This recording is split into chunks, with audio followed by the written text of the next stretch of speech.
Welcome to our next episode of Fandom Family Chats. This is a production of Family Fan Clubs on Facebook. You can find us all over Facebook. You can find us all over social media under Fandom Family Chats. Look us up, get dialed in, get plugged in, and get ready to listen to some crazy people talk crazy stuff. Hey everyone, I'm Jeanette. I'm Amanda. I'm Bethany. I'm Tiffany. And we have 3 shows to discuss. We've got Lone Star, The Resident, This Is Us. So it's going to be a fun episode. But buckle in. Yes. We'll try our best to keep it brief, but we don't always do so well with that. So Amanda has things to say. Yeah. First up, though, is Lone Star. And that 911 call that we started out with on this one, it was nuts. Like, I had no idea where we were going to go with this. I know. I was like, she's definitely in a wreck because she's like on this phone. Yeah. And you know how you can like get like a feeling of what's going to happen. I was like, okay, she's going to wreck.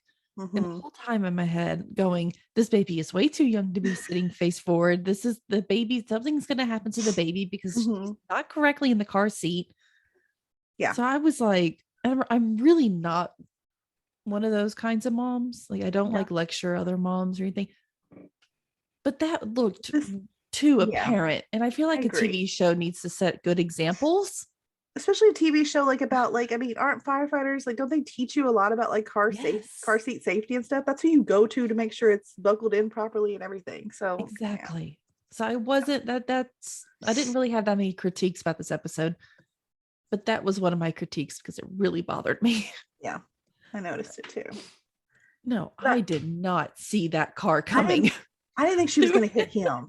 I thought she was going to wreck, but I had no idea we were going to like run over him. Like, he went flying. Oh my God. It was so awful. Well, I know. I was in shock. Like, what happened? I know. Oh my God. Expecting that. That's the second time 911 has caused me to like jump out of the car. Like, my mom makes fun of me because I was just like, I threw the remote across the room one time. It was like, Jesus, I'm running out of the car. So that was the second time that show's made me do that. I was like, what? Yeah. They like to shock you. They do. They do. Oh, they do. All right. So, but how awful. Like, the man had never even met his daughter. He was going to meet her for the first time. And then here, like, they think he's going to die. And this is like, I don't know. It was stressful. I honestly thought he was going to die because they looked like they were starting to kind of give up. Yeah. Like when they like let her come over with the baby, and I was like, oh no, are we really going to start this episode? Right? This 911, like, come on. Yeah. You guys are throwing us too much death here. It's too much. I know. It's like I thought that too. Like, oh, he'll be fine. Oh no. It's like, no, you can't do this. Like, he needs to meet his daughter. His daughter needs to meet him. Like, it was crazy. Yeah. Yep. Oh, I agree. Yeah. That was insane. Absolutely. Start to it, but I'm glad he's okay. Yeah. I mean, there was something about, meeting his daughter somehow brought him back. So that was cool, Yeah. She walked up with the baby. It was like, nope, that's gonna do it. The baby's gonna bring him back. And I'm thinking if Strand hadn't let them through, then they probably would have lost him. Yep. I think that was the turning point for him. Yeah, which I think was significant kind of in this episode for really, for TK. Yeah. He's still working through this. He just lost a parent, so. Yeah, it's crazy. Yeah, and he finally talked to Tommy about owning up to almost stealing the drugs from the bus. I was so proud of him for that. Like, I didn't know if he would like, bring it up or whatever, but I mean, since he didn't do it, I thought, maybe he just won't say anything, but I was really proud of him. Yeah, he thought she was going to confront him first, but she didn't. That's not actually what she wanted. But she, she was proud that he came to her and he was honest with her. I'm sure that earned him some points. Mm-hmm. But she invited him to the what was it? The grief counseling meeting. Yeah, that was really sweet. Yeah, that was. I like that. I was sort of surprised that he just like decided to go with no like putting up a fight at all. So that was nice too, you know. Yeah. They were able to connect, I think, on a level that only each other could understand. You know, at first I thought right away, and I think she thought he was going to put up the fight too, but like he was at a point where he knew, you know, he needed that. They both could see, absolutely. I thought she was gonna suggest like making a steak dinner for Gwen at first. I'm like, what are you gonna tell him to do? Gwen would have wanted her dumplings or whatever she liked from her Chinese place, right? Her Chinese food. For dim sum, yeah. Yeah, that's what it was. I love dim sum. What she was about to say. I was like, are you really telling him to do this? Oh no, okay, good. Oh, but I mean, he tells that nice story, and I mean, I think overall that it did help, and I hope he doesn't stop going. I hope he goes to for a little bit. I think he needs to go. I think he can even bring Owen with him. Yeah, I think so. And I think that answered our question last week. We were talking about, we were a little concerned, hoping like he wouldn't fall back into old habits. He wouldn't end up relapsing, but I think we see him. He's in a good place. And so I don't think there's any worry of that anymore. Yeah, I don't think he would have brought it up to Tommy if he was planning to do anything. Right. And I think that whole ordeal and incident on the plane kind of like shocked him into reality. And I think that if he hadn't gone through all of that and realized like what it meant, and if his mom had gone through to get him to the point that he is right now, I think it would have been a very real possibility for him to do that, because obviously he was already doing it, you know. Right. So all that, I think he's forward now. You know, I truly think it's not going to be a problem, at least not in the immediate future. You know, they're focusing on other aspects. Yeah. I don't think so either. Yeah. I think that flight definitely scared him. It shook him up a bit. Yeah. It's a reality check for him. That's what he needed. Yeah, definitely. And we got to see kind of a little bit of Gwen this episode when she left Owen her lovely macaw. Oh, y'all know my thing with birds. So let's say this real quick. There's no way. I'm just gonna let anyone know, like anyone that loves me, like if you pass away and you have a pet bird, don't leave it to me, because I am not keeping it. Not doing it. You can't make me, and I won't do it. You can't make me. There's no way I could have a bird in my house. That's my piece. Stop saying that Winston Churchill's bird is still alive. He's like really? He's at some like prestigious zoo in the UK or something like that. That's like cool. 100 and something years old. I'm like, it's a thing. They usually live. I feel like I've heard that before, that birds can live like a really long time, and I'm like, you're like, that's not for me. No. Wow, I know, man. It was so crazy. I mean, obviously, I wasn't expecting the bird. I wasn't expecting the whole storyline. Right. But for crying out loud, like that was, I think it was such a fun, humorous, and sentimental way. I mean, obviously, it was like a piece of Gwen had come back for this one episode. Of course, we didn't get to see TK interact with the bird much, but I mean, I guess he had his own Gwen storyline he was going through. Yeah. But, oh my, it was so cute. And then, you know, it was happy with Mateo. It was happy with Amy Acker. Was it Catherine Amy Acker? Yes. Which, by the way, I'm so glad she's on this show. Oh my goodness. I know. I like her character too. Yes. We met her at Comic-Con a few years back. Really? That's fun. She's like the sweetest, nicest person. We were waiting in line to meet her.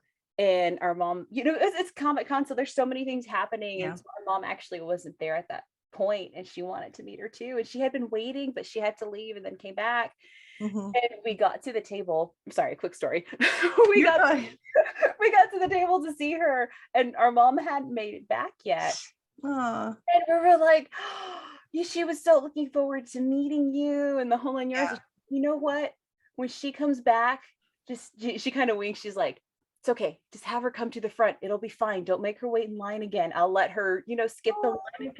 And she was so sweet and so nice. And we were like, oh, thank you so much. And just at that moment, my mom walked up. It was perfect. It was like, oh, we don't have to even worry about it. She's right here. That's cool. But she was so sweet and so nice. So it was cool to like see her in person and then see her on the show. And Yeah. Yeah. It That's definitely cool. and then of course she's a bird person too, of course. She, of course. Person, and there's Owen, but man, that parallel though. It was just so cool. Like I don't know. I loved it. I loved that it gave him like, I mean, it's like the bird was just like, I don't know, just like a conduit to like, let him say what he needed to say to Gwen that he didn't get to. Yeah. Cool. That bird cracked me up though. Holy moly. All the sayings. It just kept calling him butt face. Yep. I loved it. Find out Owen's the one that started it. Like you started it. She next month you the bird by calling him a name. Yeah. He called the bird a butt face. Like who does that? I might. I'd probably call it worse if I'm being honest with you.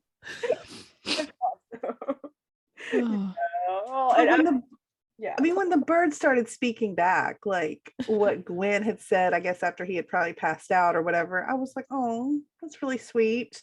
I know.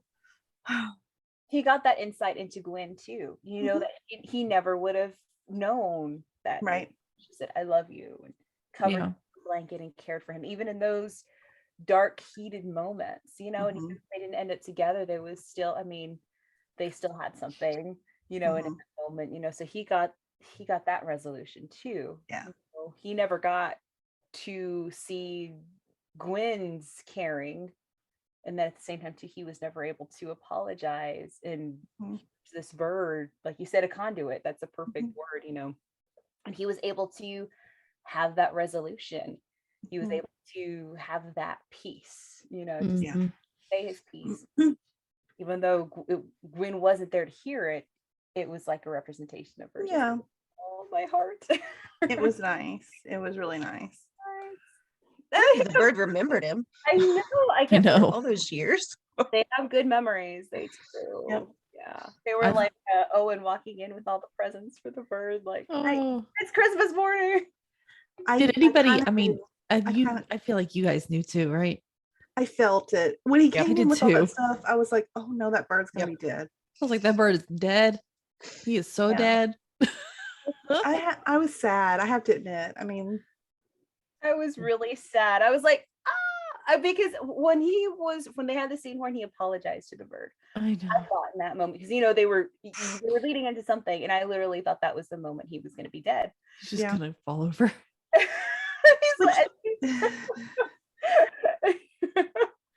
In a way, it's kind of nice. I mean, it kind of goes back to like what I was saying. I mean, I think that was the bird's purpose, was to let him like heal in this way, and now it had served its purpose, and it passed on, which is kind of sad too. But he had it for like 2 days and he killed it. It's true. It's just kind of more grief at this point. Like, great, now I have to bury a bird too. And he didn't even seem like, what did he say? He was like, well, I mean, he just was unaffected by the bird being dead. Like, He probably expected it to. Because he finally came to terms with it. He's like, no, I'm gonna have to put it in my will. Daddy's here. I'm happy. And then I honestly, like I said, I thought it was gonna be good when he apologized to it. But when they showed it here, up until the point till they show the cage, when they're coming in with the stuff, I'm like, oh yeah, he made peace with his bird, da da da da. Yeah. And they show the bird cage and it's covered. I said, oh no, and that's what I hit. It was so sad, but yeah, exactly. Like it served its purpose, and I was like, no. And Josh is like, it went in peace, Yeah. With a thud. Yeah. It was such an odd sentence. He made peace with his bird. It just sounds odd. I mean, he did. He did. Well, he made peace with himself through his Through the bird. So there was that resolution, there was that peace, and then it was over. But yeah, it was so sad. She would have lasted just a few more days, maybe. I know, right? Like what? Maybe. Poor thing. Well, he probably, I mean, he missed his human too. So maybe the bird in and of itself, like he was holding on to it, like they remember, like he remembered him. You know, he had his own little grudge and he was missing Gwen. And maybe the bird was like, okay, there's Gwen is gone, and now I've made peace with this guy. And his little birdie heart was free to fly away. Exactly. Now he's with Gwen. Now he's with Gwen. Exactly. How sweet. Yeah, I mean, it would have been cool if the bird had lasted a couple extra days, you know, because first you have Gwen, it's bad news, and now that he's warming up to the bird, like that's bad news now, even though he had the resolution. But that's not the only bad news we got in this episode. Someone else had to face some bad news as well. Yeah. Poor Paul. And Paul kind of irritated me, y'all, this episode. Yeah. Like, what is wrong with I mean, I don't know. I guess I don't get it. I can't relate to finding out that your health is in danger. And then we find out, like, I mean, it's obviously genetic because your dad died of a heart attack at 38 years old. Yeah. Which is younger than I am. So that's insane. Mm-hmm. And then you just refuse to like allow them to do a procedure because it's going to cause you to have lighter duty at work. Yeah. I didn't understand it either. I mean, if you die, you're going to be doing no duty at work. So like, I don't understand the logic behind that, I guess. I don't know. But I feel like that's not the first time we've come across this in our firefighter shows. And maybe that's just what it is. Maybe I just, you know, I mean, I'm obviously not as passionate about being an accountant as they are about being a firefighter. It just doesn't, it's not the same. But I mean, poor Marjan. I mean, she's like sitting there like begging him. This is like her best friend. And he's just being so like flippant about just, no, we're not going to do it. Yeah, I think it was more of the shock of getting that news and not wanting to give up something he was so passionate about. Because I think, like, you know, there's certain professions you have to be passionate about it because you're not being compensated for it, you know, and they're not, you know, he's not making all this money, but at the same time too, I totally agree with you. Is at what point do you draw the line? And it's like, wait, you know, at least you have a life. Like how? Yeah. Sacrifice. I mean, your life is more important than any job you could hold, even the most important job in the world. Right. You put that before human life, and then how can you do that to your friends and family? You know? I mean, he's not just doing it to himself, and yeah, they're going to be considerate of his feelings and try to work through it. But you know, it's kind of like, I wish he could have seen it from their perspective. Yeah. Crazy. And then, of course, I mean, we see, you know, what happens because he refused all of this. I mean, he did have a heart attack, right? Or did they call it like cardiac event or whatever I don't know the proper terminology here was, but and thank God for Marjan, like breaking down that door to like find him, because who knows what would have happened if she hadn't. Yeah. But then of course came the part where I was really mad at him because he like yelled at her like it was her fault. Like, you know, like she said she didn't like tell the doctor like, to do this. What say do I have? I know, like, why'd you let them do this to me? She's not your wife. She's not your mother. What do you expect her to do? Yeah, like, what do you mean? And even still, I mean, if she had been, if like his life was in danger, they're going to do life-saving procedures unless you like have it written down that you don't want them to. Yeah, unless he had like a car in place, which I'm sure. Yeah, I'm sure he doesn't. Yeah, right now. Yeah, I don't know. I was like, Paul, you have to get it together, buddy, because you're being mean to Marjan, and I don't care for it. No. And sometimes I was a little it was frustrating also. It's like, how do you not see the forest for the trees here? Come on. Yeah. Marjan's my girl, and I did not like the way he talked to her. Same. Yeah. She's my girl too, and I was not happy at all. It's like, but I'm not that worried about her ever though, because I know she can hold her own. She can't. But you could tell this one rattled her though. Like she was really Yeah. upset by his words. I mean, this is the first time I think I've ever seen her be so rattled and so sad. I think it would have done that to anybody. So yeah, I mean, it's just it doesn't matter who you are. I mean, what Mhm. in the situation? Yeah, it's crazy. Yeah. You could tell she was really hurt by him lashing out at her and blaming her for the whole thing. It's like, it's not her fault. She was trying to be a good friend, trying to actually be there for you and save your life at that. Right. Which he did kind of when he rolled over. Didn't he say like thank you or something? So I mean, yeah, he said thank you. I think he was just doing that, just lashing out, and then all will be better, because he next was week. yeah. Which next week looks super fun though, because it looks like Mateo is front and center, and I love Mateo. Yeah, and I don't remember what the other captain's name is. Captain from 129. I couldn't remember his name. His name.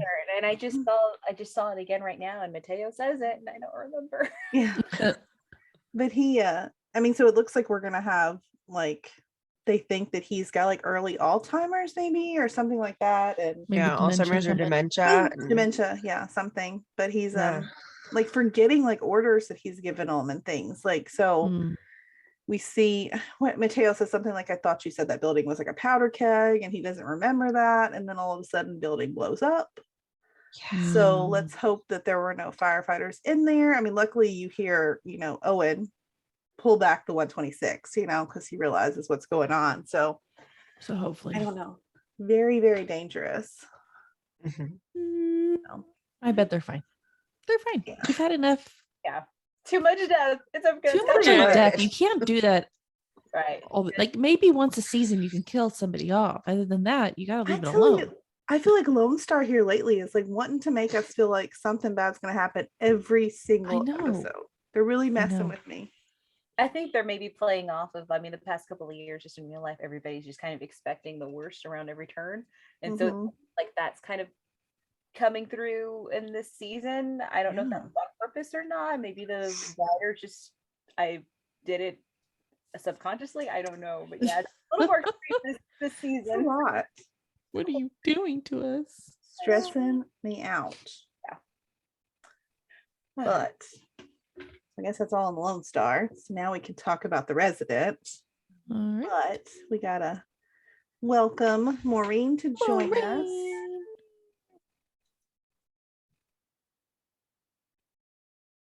Hello, Maureen. Hello. Hello. So this episode of The Resident, we got to see Devin started his, I guess, the beginnings of his clinical trial. And that was definitely like a roller coaster, like that whole involvement. Yeah. Yeah, that was hard to watch. Yeah. Very hard.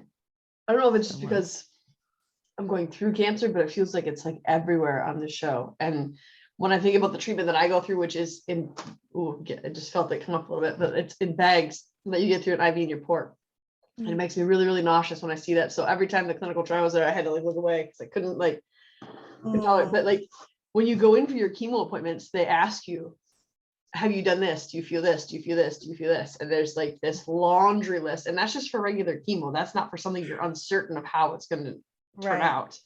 Yeah. And I mean, the lists are like, you have extreme bone pain, my teeth hurt, my eyesight is messed up, and there's all these different things that really are not good things. Yeah. But they are aware of them. So to watch this guy go through this clinical trial and not have any idea and there's no measuring stick. Even Devin said everyone has a different result. Yeah.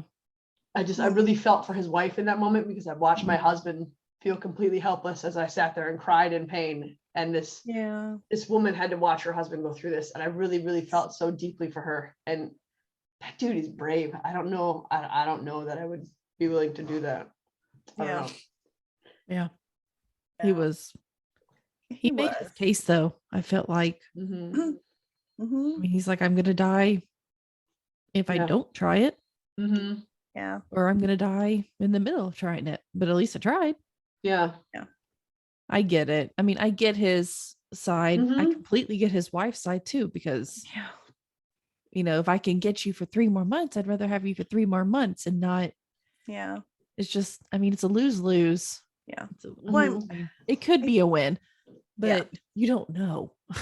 Well, and I think just Figure it. him being a scientist, him being the person that he was, played into this too. That, you know, I mean, like he said, you know, about the experiment, that, you know, he tells his students like that, you know, you can't quit halfway through an experiment. And so I don't know though. I love feel what like Devin said to him though, that Yeah. this is, you can be selfish here. This is your life. You don't have to be concerned about the other things you're telling other people for the Right. greater good.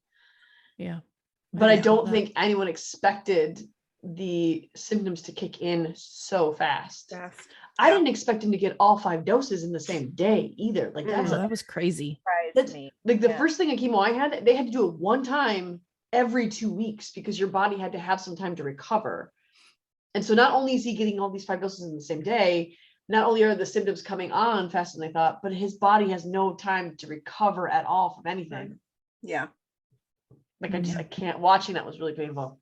And watching Devin's face as it got worse was really painful. He was so tore up about that. He was. I think he was hating himself a little bit about it. Yeah. Yeah, I think he was.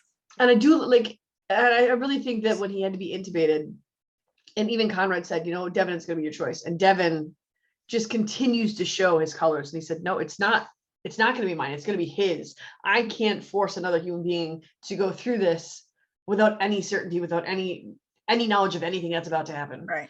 And so he gets intubated, and I did cry a little bit when he's like, do you think I'm not scared? I'm scared, like that. I didn't expect to get emotional talking about that, but that really hit me when he said that. That's a whole level of bravery. The actor who plays Albert did a fantastic job portraying emotion. Just he did a really good job. So did his wife. Because when his wife got angry, I felt it real deep. Yeah, they did. They were both amazing. Yeah. The one thing I did think was weird though is at the end of it, he obviously, his levels were increasing and he was going to be fine, and there's relief and there's just, you know, whatever.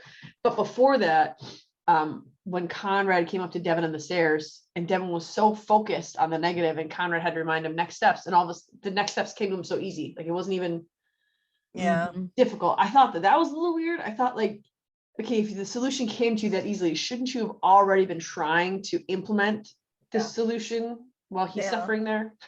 So that was, because that seemed out of character for Devin, because I think that his head in every other situation we've seen with a patient would automatically go to, okay, I need to make this right. I need to fix this patient. Yeah.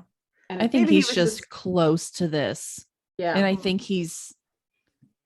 I don't think he's thinking straight like he normally does. Because I think this is too close to him. It's too personal. I mean, just the trial, I feel like, is a very personal thing for him. Yeah. Just because it's his first kind of baby when it comes to the trials. So I think he has a lot of that anxiety and nervousness. And I mean, as anybody knows, forgetfulness comes with that. Right. Very true. So that could be it. I'm hoping, because I need Devin to be on the straight and narrow. Very true. And I like how they used that, and it was paralleling also, you know, AJ and his mom's. Like, because then you got to see what she turned down, like even Conrad, you know, got. I was thinking that the whole time. Yeah, exactly. Like, hey, you know what? You made the right decision, because look what's going on with this patient. Yeah. Now, you know, I'm glad they mentioned that too. Because I mean, he had lung cancer, but he was otherwise a healthy male who was young, whose body could probably withstand that. And I think that I guess it also served the purpose of showing the relationship, hitting it home again, the relationship between Devin and Conrad, because I think we've missed that a little bit with Devin being focused on the clinical trial elsewhere and Conrad being in the hospital. It was a chance to bring them together and show what their relationship still is, because Conrad is still his mentor. And I think Conrad will always be his mentor on some things. Yeah. And I think as much as this episode focused on Devin, I think I was glad to see a little bit different side of Conrad come out through these episodes too. I mean, we all know how I feel about Kate, and I feel like there's a lot of weird things about him and Kate in this episode. It just weird ways the dialogue went, in weird ways things were brought up. Like it just was like, that doesn't feel natural. It felt really rushed. I will admit, it felt really rushed. Yeah. But I'm the only one sitting here so happy. No, hold on. I still liked it. Like that scene in the car, I was like, Ooh. You I can was see the getting so chemistry. excited. I've been saying this from before we even saw her on the screen. yeah, They go together. they're going to be Okay, together. they go together. They look like they go together. Yep. More than Nick even looked like she ever went with Conrad. They're going to go together. They're going to get together. They're I'm going to get together. confident. Like they're going to get together. It's just that was like nail coffin. And That's now it, talk to done. me like next week if we show him with Billy, because I'll be back on Billy. I'm cool with both. I'm cool with both. Where was Billy? The only time I saw her this whole episode She was wasn't her here. face on She the was side of the looking for building. Trevor Oh, that's Yeah. right. because Trevor went AWOL. They made one mention of that. I guess I missed that. I was making edits. It was between Belle and Kit right in the Yeah. beginning. And Kit said, and Trevor is AWOL. And Belle was like, yeah, this is why. Oh, in her office. remember that. Whenever Yeah. he gave her office back. Yeah, and he said Billy was off looking for him. I like how he moved the plant. Oh. That cracked me up. You have it's better I lighting. noticed him right away too. So at least we Good. got a little bit of background info from her this time. And I Weird. Were you talking to her? think we kind of all called it, like what was going on with her, like We pretty all close. called the mafia. Pretty close, huh? I mean, we all called the mafia, but I don't think any of us really called her working for the FBI and No, I getting didn't get involved that with the far. mafia. I thought witness protection, which in a way, like she's still being hidden by the FBI. So I think we were Yeah. close. I think we all were. Pat myself on the back. When Maureen had the, or no, who was it that had the theory about Kate killing Nick? It was not me. I just liked the theory. That's more, yeah, that's Maureen. No, it wasn't my theory. I just really liked it. I'm pretty sure I think it was Eve who came up with it. Maybe. Oh, was it? It wasn't me. remember. I was just like, oh, yes, that's what happened. And then it was in my head, but that's that was like, When they show the preview of like she's with the mafia, it was like, oh my gosh, it was serious. I was like, okay, never mind. I mean, Nick was a whistleblower, so she could have still had something to do with it. Well, you know what? And it kind of makes it feel like they're follow that a little bit, because if Nick was a whistleblower, now Kate is like sort of a whistleblower, sort of, so I wonder if that's like their confirmation as to, he's gonna end up with. Like they're trying to mold her into that. I don't know. But do we really think that Conrad would put Gigi in the position to be No. harmed? What? I No. don't think he ever would. And So that- I this don't has think to he'll try resolve anything itself. until this is like resolved. Agreed. Except unless for some reason Kay gets herself in danger, because then we know Conrad will not be able to resist. He's got a savior complex, like she even kind of said in this. He won't be able to resist himself, like resist trying to protect her. He's gonna throw that cape on. And we'll love it. He'll look so good doing it too. Mhm. Anyways, I feel like we're getting really off topic. What happened in the episode? No, we're not. I'm talking about Conrad. That's what the subject How we're about our on. theories of what's gonna happen? Okay. We are still on subject. Okay, so She is literally the female version of Conrad. Yeah. yes, I love her. I mean, did you see a problem? Gotta fix it. Some He's like, aspects, yeah, I yes. know something about that. Like, you I think she lacks a key component that Conrad has. And I think it's compassion. I don't think she has that. I do. And But- I don't. Because I think she intentionally doesn't. I think she Well, I was gonna- chooses to not have it. So she Yeah, I was doesn't. gonna say, because I think maybe she had it before I think she all hides of this it. happened, and then she's had to sort of suppress that because she's trying to not Mhm. get so close to anyone. That's exactly what I think. I think she has compassion. I just think she doesn't show that Mhm. because I think she doesn't utilize it, and I think she intentionally puts it in the back. I think she intentionally shuts it off. Because even with her patience, she's a little cold. Yeah. she Yeah. is. I can She understand is. like not like trying to be careful and keeping boundaries up, but that didn't give her the right to, I mean, the way she treated, Nurse Henley and, Irving, it was kind of like, you don't have to be rude, It's kind of like, it's a little rude. Like you can be, she can be private and not disrespectful. See, I just don't take it like I her didn't- being rude. I didn't either. I saw it as she just got focused and she Yeah. just like jumped into action. I didn't see it as rude at all. See, I feel like it's kind of like somebody Because with me and Amanda love ADHD. her. I felt bad for Irving though. So I did too. Headed out of the hospital and then, oh no, guess I'm staying. Okay. Super Everybody else is dangerous to do that leaving. many hours too. Yeah. Why can't he could just keep walking. Like she kept walking. Yeah, kept walking. Like what made it okay that Because Irving has compassion. Oh, there you go. Oh, AJ just walked out though. What do you say about that? He doesn't have AJ any. is very much like Kate in that situation. He doesn't have compassion. Let's be real honest. AJ was the chooses one to who shut did that it. off unless he has a personal relationship with you. Yeah, Huxtable can do anything he wants. Okay. Right.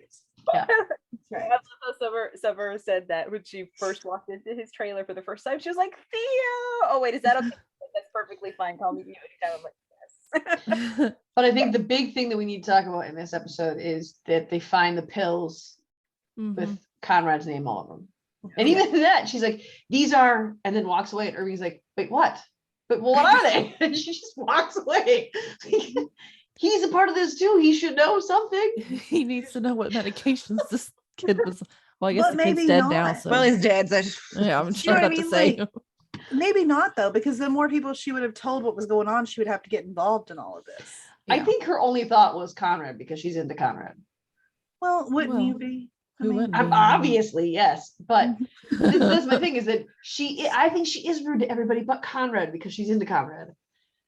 But that was the one scene that I actually genuinely felt so unnatural is when Conrad was walking out. She's like, no, that's not what you do. You do this. Like, It's like, what? just the way, do you know what scene I'm talking about? When she told him that he has Yeah. the contact, it just, I don't know, something about it felt really, I don't know if it was the way that, maybe I just really don't like her character. Maybe It's that's because what it you is. don't like her, But- because I didn't have that big. The way of a- she She said the might grow on dialogue, you. it felt so weird.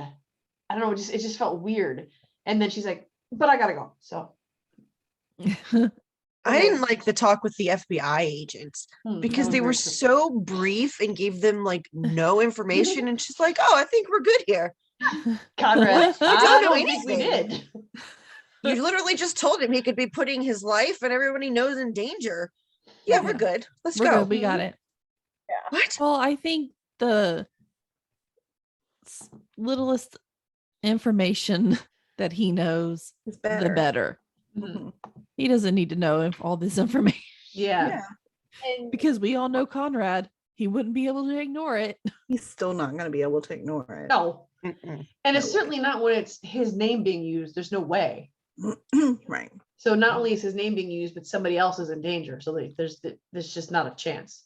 Yeah. And was that FBI agent the stew guy from Sweet Magnolias? I'm pretty certain it was the same dude who attacked Cal in Sweet Magnolias. Was Oh, it? might have- I don't know. I didn't notice. And look at this. I'll have to go back and look. Because I had to watch that scene. I watched it twice because my Hulu always stops before I actually stop it. But I did think that if you're gonna have him come all the way down there, you think that you would want more, even if you're not gonna tell him information, you think you'd want him to give you so much more information. Like you'd ask Yeah. him more questions, you try to get more out of him. Of course, it's only a 45, 55-minute episode, so you gotta do what you gotta do. But Right. I just yeah, it was almost kind of like, why did we come here again? You know, could have just delivered it herself and been like, oh, just ignore, like, don't look at the man behind the curtain, that kind of thing, you know. But Yeah. it was just enough information where anybody else maybe would have been satisfied or at least afraid enough to be satisfied.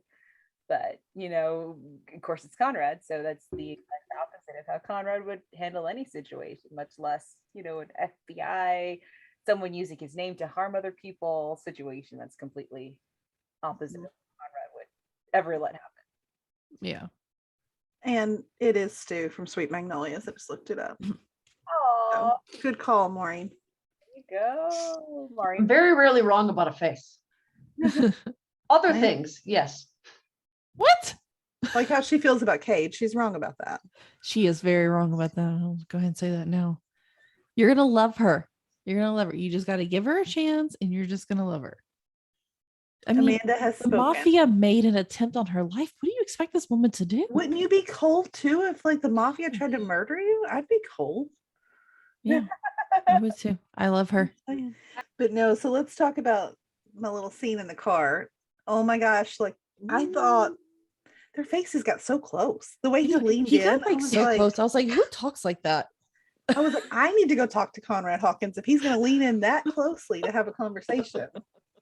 I'm like, unless you're making a move, you need to back up because But I don't honestly, care who you are. Don't get that close to me. Well, you would let him. I would. No, And because I I'd have be like, oh space my God, my issues. breath probably stinks. Does his breath stink? Did I drink coffee? Yeah, When that's did I true. drink coffee? And like, then I'm going to be like, talking I'd be to him. awkward. This is true. I mean, there's just a lot of things that I have to go into this thinking. So I love the scene though. I really did.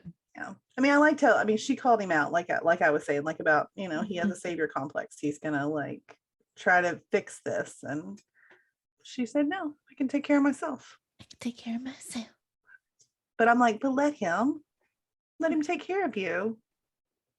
I don't think she will, at least not for a long time, if ever. No, it's gonna be a slow burn for sure. Oh, I know. This is gonna take a long time, y'all. Boo. Medals. Took them 4 years with Nick and Conrad to get together and get married. And they were already kind of in love. So yeah, you're right. I don't think it's gonna be that long. I I don't think it's gonna be that long. Going off to college and I think, yeah. I mean, I think it's gonna be maybe next season.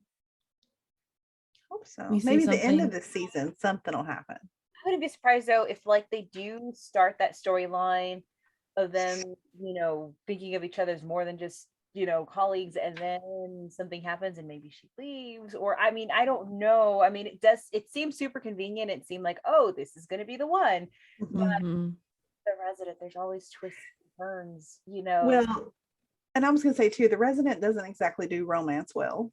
No. Like they lead up to stuff and then they like fall flat when like we're actually gonna get the moment. So Yeah. Very, very, very little romance we get from the Resident. I gotta And the stop. good romances they build up, they rip away from you. I know. Mhm. At Or they least just in never Grace, show we them get together. something. Yeah. I think the most that we've seen a couple is Devin and Layla. They're like the most stable romance that we've seen. Yeah. Well, But Maybe. I was gonna say maybe. I mean, after this episode, how stable are they? Like, Yeah. I'm not sure. The moment Devin said, I want a family someday, I went, uh-oh. Oh, I know. I Girl, did give too. him a family. I was for like, this oh man. God, here we go. This is going to be the end of Yes. Devin and Poor Layla. Devin. I mean, I feel like he has Or crap just a luck hiccup. with like Maybe it's just a women. hiccup. Because Devin and Layla are just too perfect fit together for them to rip her Maybe. away from us. But at the same time, like if she honestly doesn't want a family, I don't want to see her give in either just to keep Devin. Like that's not fair either. Neither one of them should have to. No, so it's just I mean, but she's willing to freeze her Might eggs. She's not taking it off the Yeah. table. Yeah, but that's not a know? guarantee. And I think that if he's coming to the conclusion that she's eventually never going to want to really truly give in, then he needs to move elsewhere because he can't get her to come to his side because that's not fair.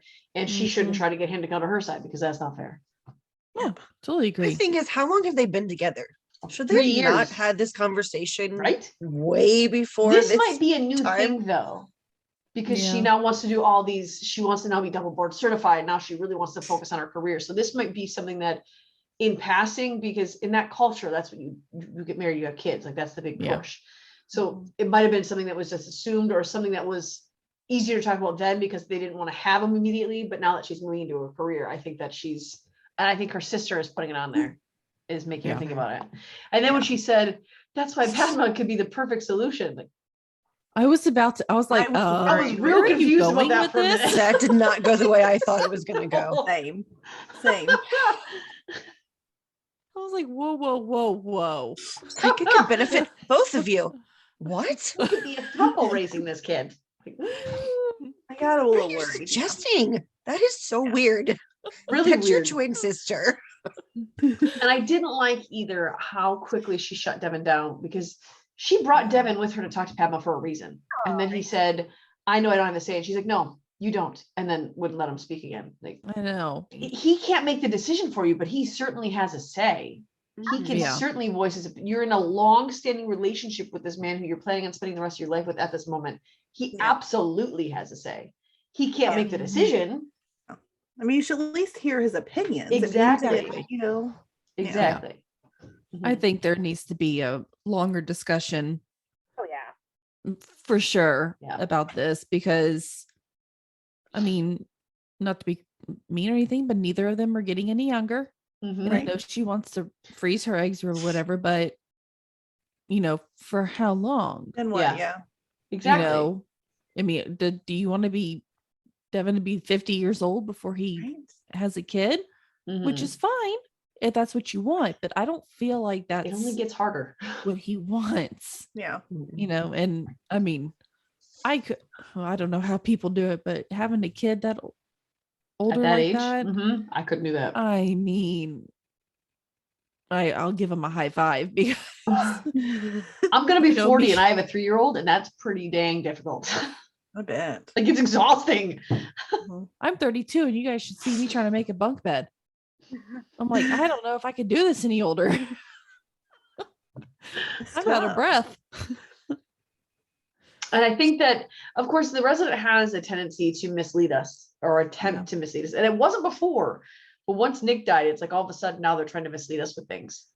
And I don't Yeah. know. I'm not really, I like how they used to do it before, where they were just, you know, this is what's happening.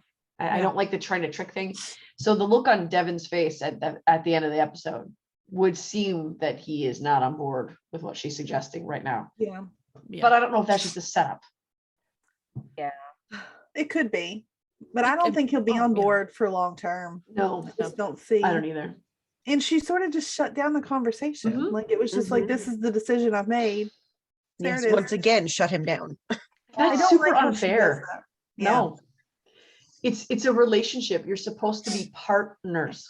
It's not like I think the idea of my body, my choice is taken a little too far in relationships like that, because I would it agree.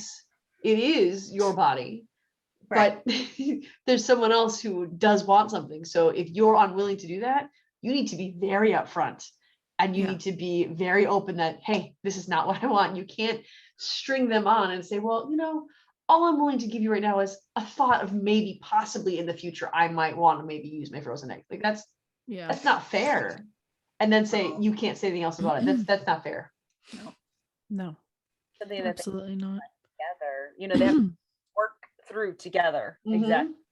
Yeah. I mean, it's, you can't just one side, you know, that's it. Yeah. mhm. And I think maybe by saying she froze her eggs, I'm thinking that was her way of saying, okay, well, I'm gonna try, because she said, for me, for us, like she kind of caught Yeah. herself. That was her way of like trying to, you know, I don't want to say pacify him, but It was, I Yeah. think. Yeah, it was. It was put a pin in it. I don't want to deal with it right now. Right. Well, That was her solution.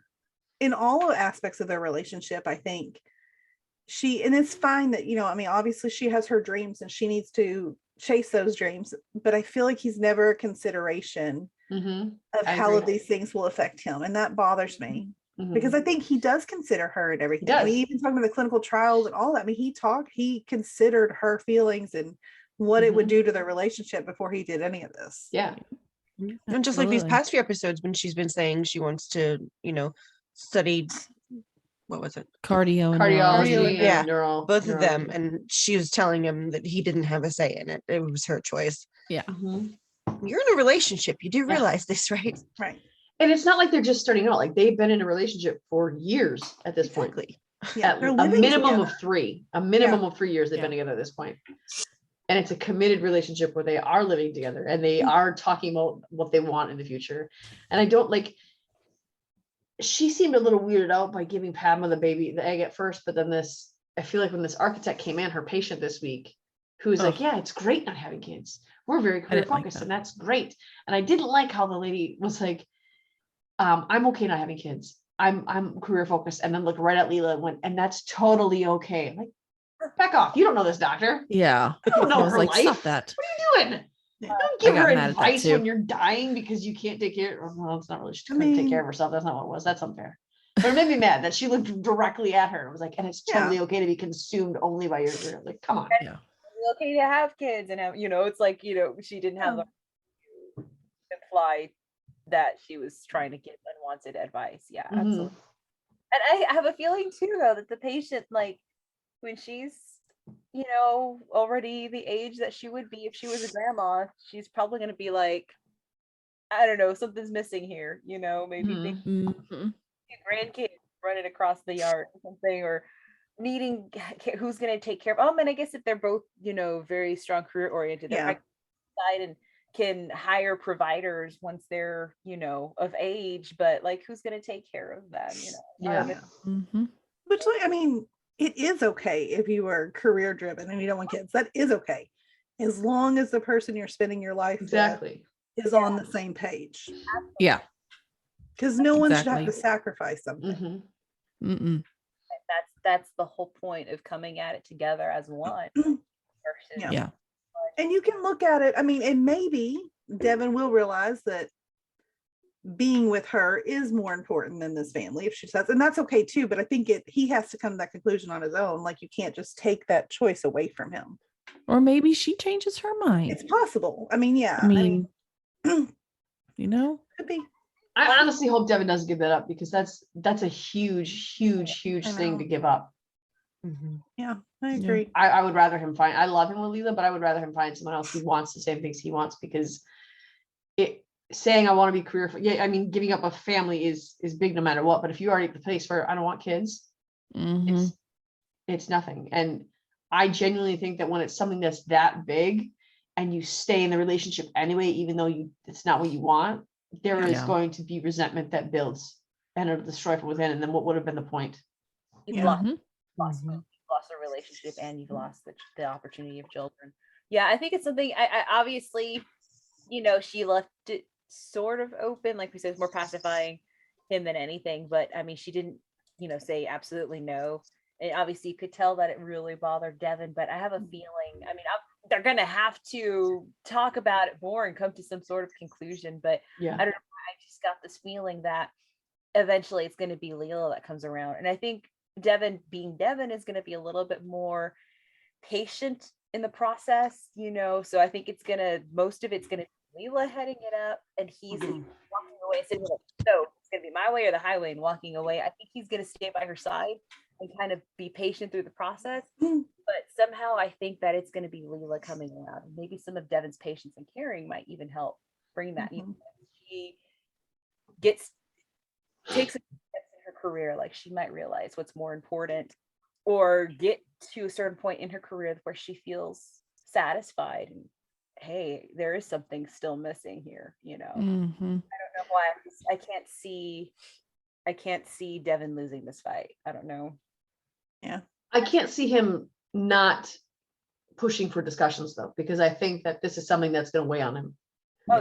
And so I think he's going to push for, no, we have to talk about this, because even when she pacified him at the end, it was, even the way she said, can you accept that, it wasn't really a question, it was like a statement. This is the end of the conversation.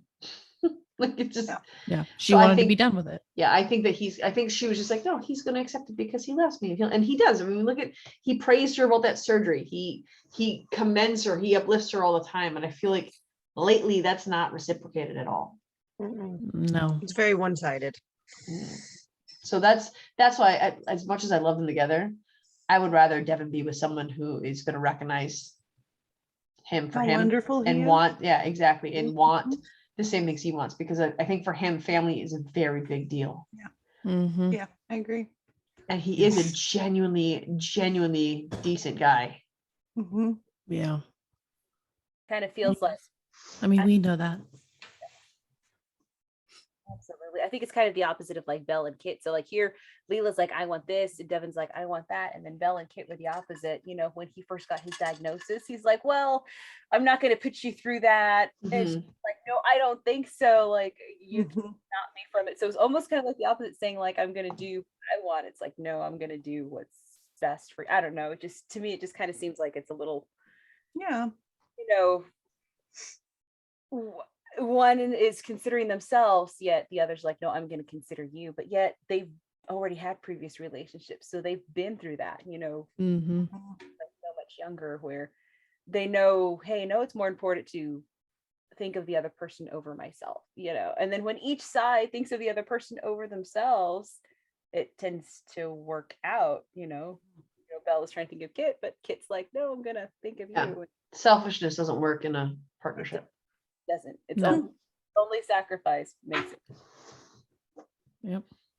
I loved their little conversation about the, Smooth what running the hospital. well-oiled machine or whatever. Yeah. They have cute banter, and I like it a lot. And I leave you a smoothly running hospital. Really? Where? Yep. Is he so is he like working at the hospisptal still? Is he No, just he's on the state medical board. I Yeah. think he's might be consulting at the hospital too, probably at some point, but I think he's just on the board right now. Okay. So I don't know if he's gonna be like on any more cases or anything, or is he like out of that? I Maybe don't think he'll on be doing surgery occasion. now. He's open. She said it would be open to him, but he said he's not comfortable doing surgeries right now. So, Okay.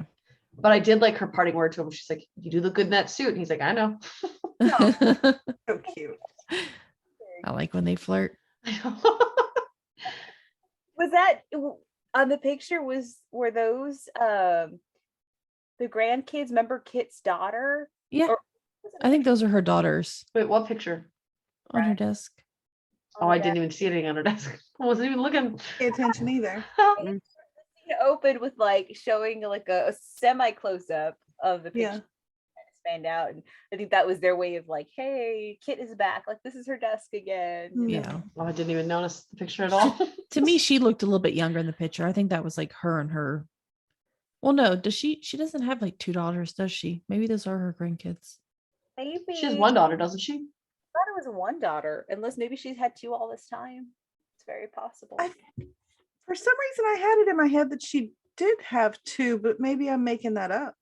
Was it her? Because it was her son-in-law that was sick at the hospital, right? It was her Oh, daughter's So I know okay. that was one of her Maybe daughters. that's what I'm thinking I'm of. gonna have to look this up because for some reason, I thought 2 as well.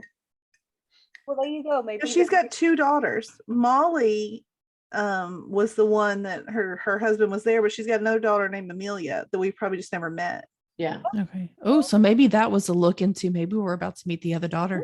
And then there's a the one granddaughter. Okay, so yeah. So it was a picture of her and 2 girls. So that's Okay, I thought gonna be she her had 2. daughters. so hopefully that's a little book. Oh, Maybe that was a hint. that could have been. It could very. Ooh.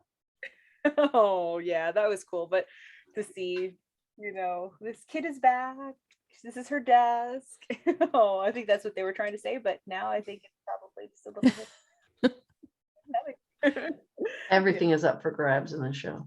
Yes, it totally is. I know. Yeah. Absolutely. I was really excited for him to start his new job on the board, but it didn't quite go as planned. Yeah, those people suck. Yeah, they they're all- really, really do. Like what? Yeah. It makes you Yeah. wonder, is it really like that? I bet it is. I bet it is. I bet it's worse, man. Yeah, I was gonna say in real life. I mean, I'm not familiar with hospital board. My mom, right after college, she actually worked in a hospital. She's like, those hospital shows, like all the drama, it's real, and so Yeah. imagine it's the same thing for the hospital board, and you hear stories about other places. It's just sad to think that, but It is sad. It's horribly sad.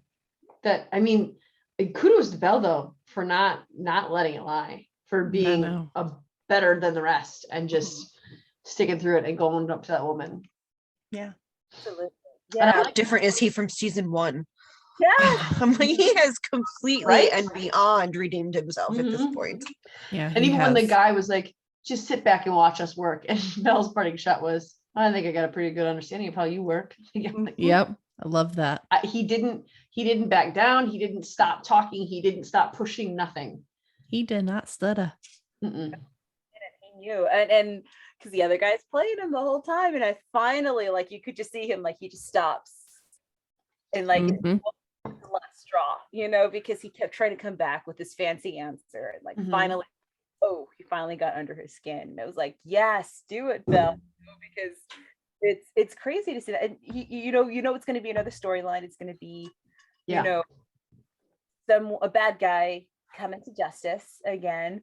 And I think we're going to see a lot of that with Belle's, being on the board in the future. But I mean, it's just, to think that stuff like that really does happen. But Mhm. now he's finally in the position where he can say no. Yeah. Yeah. This happened, And I'm That lady was also someone I wanted to backhand too. Mhm. Yeah. Oh, she was nasty. I'm curious how he can help this woman I know, I think- and others without the board. I think we're gonna. I'm excited to see Bell have a little Conrad in him. I think he's Yeah. about to enter into a fight, and I'm really excited to see that. Yeah.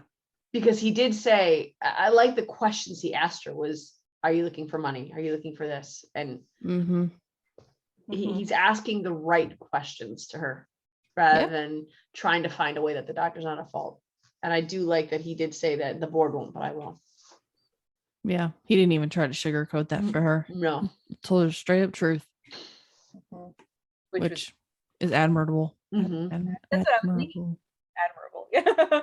I was like, the truth is always gonna win. The truth is always gonna, have the final say. So that's true. Like, hey, he's starting it with on the right foot. Like, hey, this is messed up. This happened. This is wrong. These people are covering for it.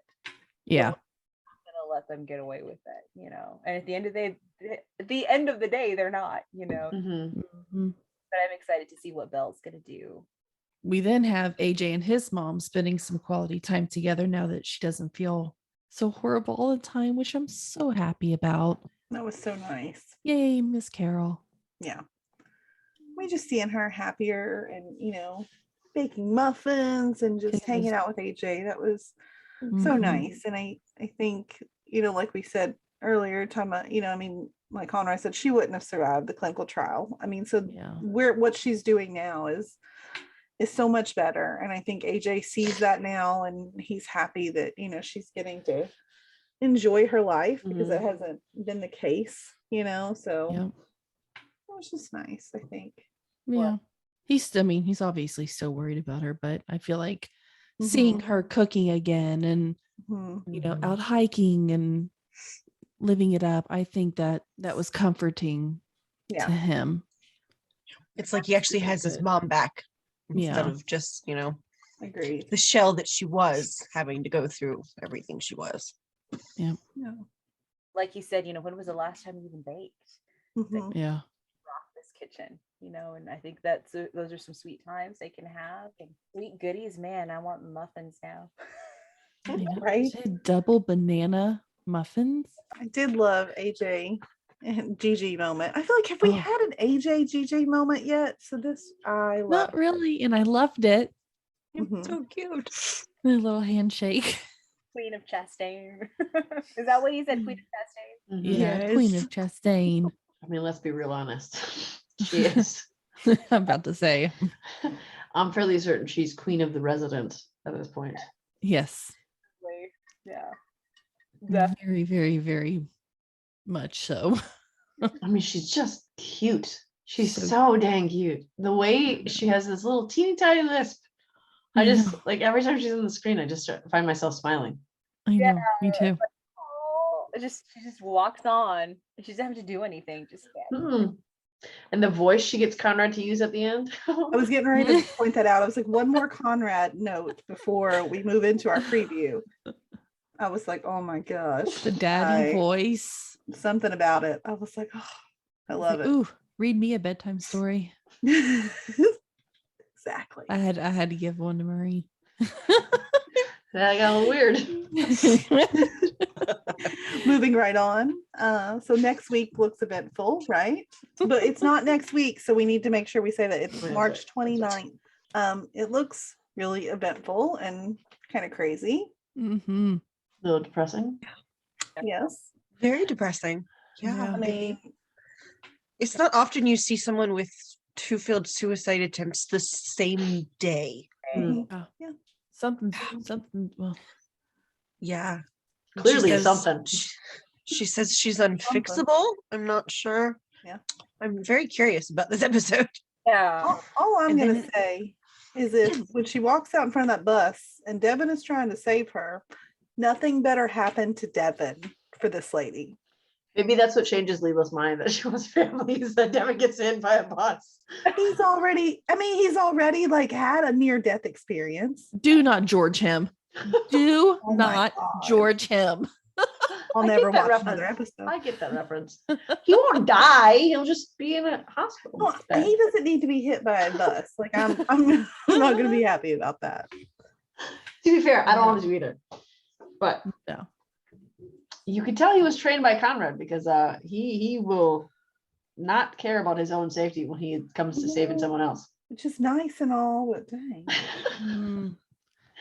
I think that was like my favorite shot of that preview was him yelling no and running after her. Oh. And it was just something, not because I think he's gonna get hit by a bus. That's not what I'm saying. It was the expression on his face. Like again, the actors on the show are really good at emoting. Mhm. And just it was like a half a second clip of his face. And it was like, oh gosh. And it wasn't my favorite because like, woohoo. It was my favorite because it was Her true feelings come out. it just the look on his Cade and face now hit me. Devin. Hey, I didn't Oh, say man. Cade was gonna die. I said Cade killed somebody. You Different. said Kate killed Nick. Yes. That's not somebody. At some point, she's Nick gonna wanted kill to die. No. Emily wanted Nick to die. No. That's it for the That's all- resident. yeah, that was all that was in the preview. It was just the woman. Yep. But I'm wondering if they're gonna find like some miracle because they had the finger on the head. Yeah. Like the, I don't Yeah. know. It looks scarier than a regular MRI. But I'm wondering if they're gonna find a Conrad diagnosis where there's actually something that's tripped in her head. Oh, I And think that's there why she thinks is. she's something small. Probably. Absolutely. I don't think it's a. I Chemical don't think imbalance. it's like a. Yeah, I think there's something definitely, a brain tumor, or brain bleed, or Or something. There's something medically going wrong the way she keeps doing this. I believe. So now we say goodbye to Bethany and Tiffany, and we are going to move Goodbye. on from the residents into our next Bye. section on that happy, joyful note. Hi guys. Go watch This Is Us. Bye-bye. Bye. All right, so This Is Us is the long-awaited, coveted Thanksgiving episode, and I say coveted because it's their Christmas. I, in fact, can't remember really seeing a Christmas episode that I can remember in totality. We might have seen one, But I but can remember all the Thanksgiving ones. Yeah, they don't really do Thanksgiving's a big Christmas up holiday. big. I mean, they might, but I don't think we've really ever seen it. I don't remember. No, so we get- Thanksgiving's just their day. yeah, and I like that we got pre-kids, even pre-marriage of Rebecca and Jack. We get post-kids, we get teenage, we get all these different levels of Thanksgiving. I like that. I like that that's how it was laid out this week. Yeah, I mean the first, well, I mean, the early pre-kids one we saw, I guess Rebecca's cooking for her parents. And of course stressed out because we know Rebecca's mom is pretty damaging, I guess, most of the time. I mean, she criticizes everything she does. So she's doing that. We've even got little flashbacks to a young Rebecca helping her mom, and just seeing like the way her mom sort of treated her. I mean, looking at like her plate, like the little girl and the pie. I mean, it's like the tiniest little slice of pie. I'm like, my goodness. Who Give does the that child to a your pie. kids? I mean, I know. And then she get to add on to the complex when she asks if she's going to have any. She says the way she says no. It's Yeah. like, No. thanks. Right? Yeah, I like, mean, you made shouldn't it. be eating it. Mhm. Yeah. I mean, at least she gave her a piece. Mm. I know, I guess. Barely. Yours. Barely. But what I did like too was Jack and Rebecca's dad, because we've seen them butt heads in the back so in the past, so it's kind of fun to see them sort I of like like that too.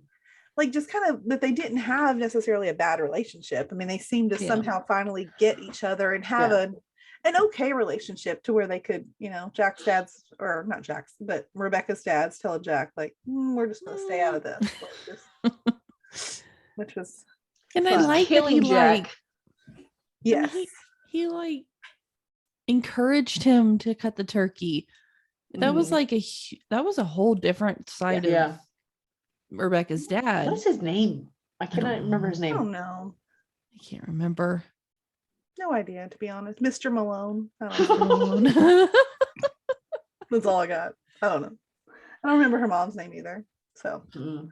I'm bad with the parents. yeah. I know like William.